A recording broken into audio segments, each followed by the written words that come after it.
Diversify your portfolio with an ETF.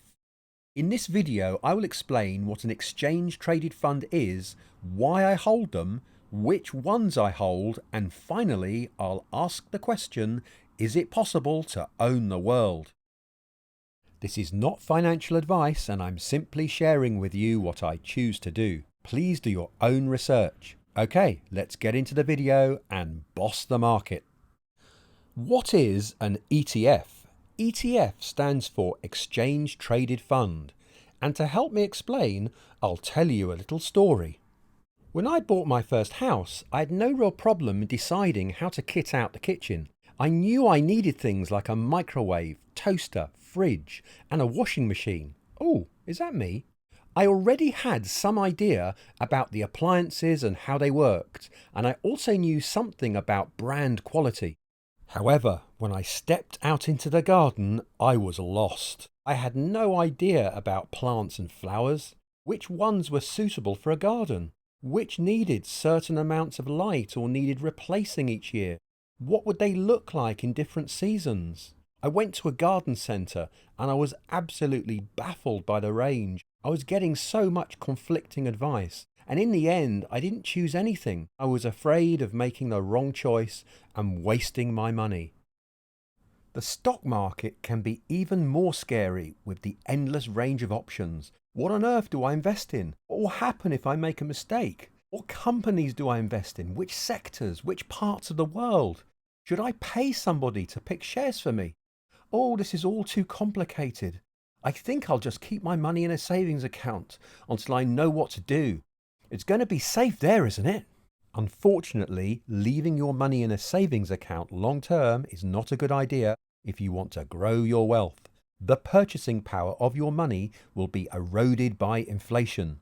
When someone says to you that investing in the stock market is risky, you might say to them, maybe, but leaving it in a savings account is actually far more risky because of inflation. At today's rate of inflation, if you left £1,000 sitting in a bank for 10 years, it will lose nearly £200 in purchasing power. So let's say you decide you are going to start off your investing career with companies in the UK. Currently, there are over 2,000 different companies trading on the London Stock Exchange. You might decide to start out investing in the 100 largest companies in the UK. But which ones do you choose? Wouldn't it be great if all of the 100 biggest companies were rolled into one single share? Well, they are, and you can buy the whole FTSE 100 in one share. It's called an ETF, or Exchange Traded Fund. They are exploding in popularity these days. For a passive ETF which tracks the FTSE, the costs are negligible. If you buy a FTSE 100 ETF, you are a part owner of not one but 100 of the top companies in the UK. You won't own exactly 1% in each company, however.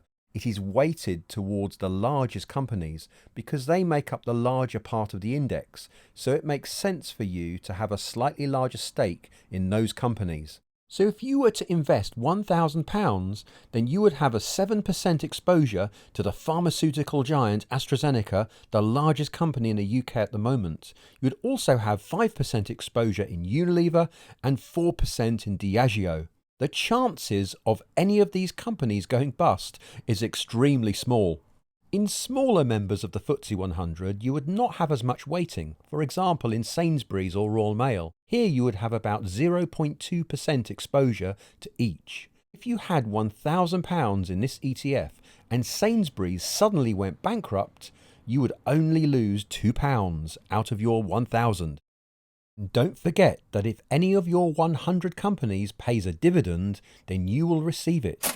Dividends are paid 4 times a year with this ETF.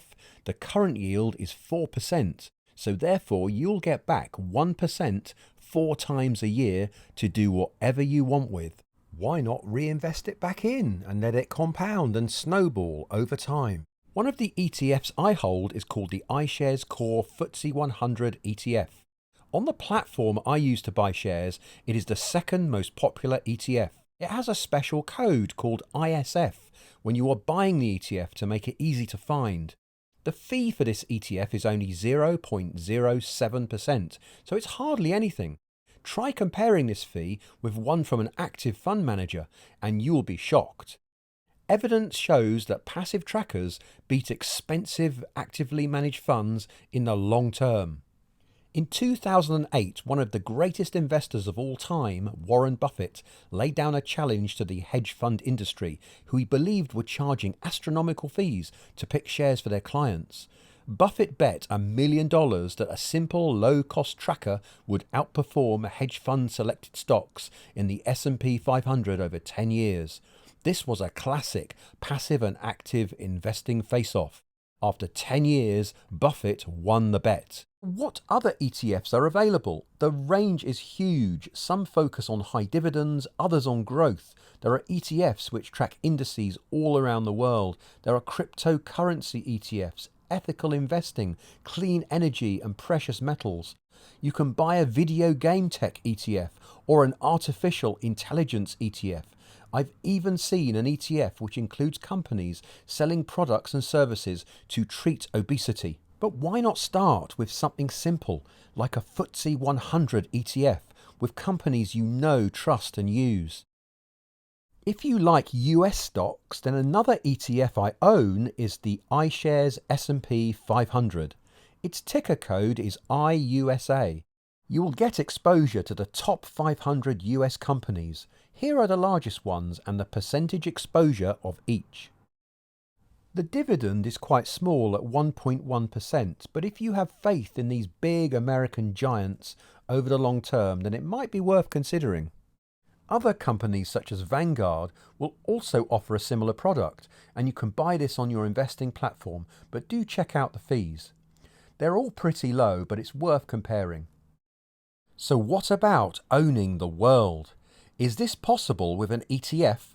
Well, one of the most popular ETFs is the Vanguard FTSE All World ETF.